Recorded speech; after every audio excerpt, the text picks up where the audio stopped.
एकादशी का दिन भगवान विष्णु को बहुत ही प्रिय होता है। इस दिन विष्णु जी की विधि विधान से पूजा अर्चना की जाती है। प्रत्येक माह में 2 एकादशी पड़ती है, एक कृष्ण पक्ष में और दूसरा शुक्ल पक्ष में।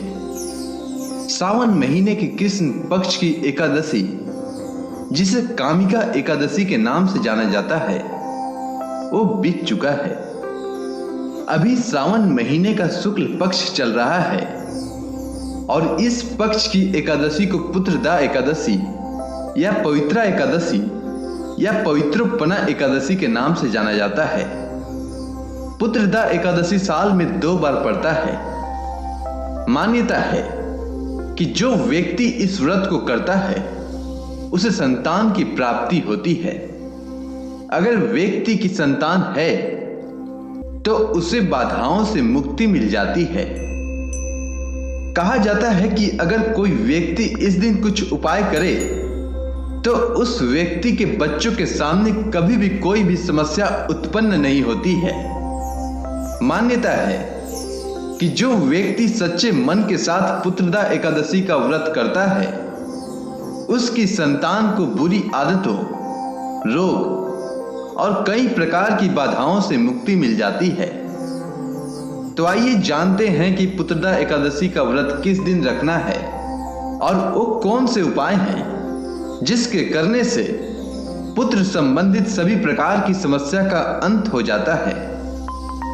तो इस बार सावन महीने की शुक्ल पक्ष की एकादशी तिथि का प्रारंभ 18 अगस्त 2021 दिन बुधवार को रात 3:20 से होगा, जिसका समापन 19 अगस्त 2021 दिन गुरुवार को रात 1:05 तक होगा। मतलब पुत्रदा एकादशी 18 तारीख को पड़ रही है, जिसका पारण का समय 19 अगस्त 2021 दिन गुरुवार को सुबह 6:32 से सुबह 8:29 तक रहेगा। आपको इसी दौरान व्रत का पालन कर लेना चाहिए। अब आइए जानते हैं कि इस दिन क्या करना चाहिए जिससे कि भगवान लक्ष्मी नारायण हम पर प्रसन्न हो जाएं। वैसे तो एकादशी के दिन निर्जला व्रत किया जाता है, पर अगर कोई व्यक्ति इस दिन किसी कारणवश व्रत करने में असमर्थ है तो उसे इस दिन सात्विक भोजन करना चाहिए। इस दिन विष्णु जी के साथ लड्डू गोपाल की पूजा भी करनी चाहिए। लड्डू गोपाल की पूजा करने से पहले उन्हें पंचामृत से स्नान कराना चाहिए। इसमें तुलसी का इस्तेमाल जरूर करें। अगर ऐसा किया जाता है तो संतान से संबंधित सभी समस्याएं दूर हो जाती है। इस दिन तुलसी के जड़ में शाम के समय घी का दीपक जलाना चाहिए। इससे घर की सुख शांति बनी रहती है। इस दिन भगवान विष्णु को खीर अर्पित करनी चाहिए। मान्यता है कि इस दिन भगवान विष्णु को खीर अर्पित करने से संतान के सामने किसी प्रकार की समस्या नहीं आती है और उसे हर क्षेत्र में सफलता मिलती है। और अगर नौकरी मिलने में परेशानी आ रही है तो उसे बहुत जल्द नौकरी मिल जाती है।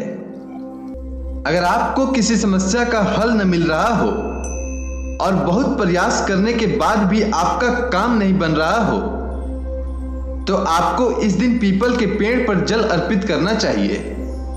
साथ ही शुद्ध घी का दीपक जलाना चाहिए।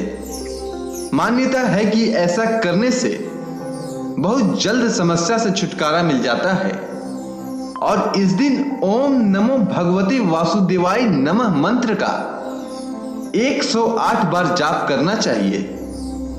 और इस दिन एकादशी व्रत कथा अवश्य पढ़नी या सुननी चाहिए। अगर आपको पुत्रदा एकादशी से जुड़ी जानकारी अच्छी लगी हो तो कमेंट सेक्शन में ओम नमो भगवते वासुदेवाय नमः लिखना ना भूलें।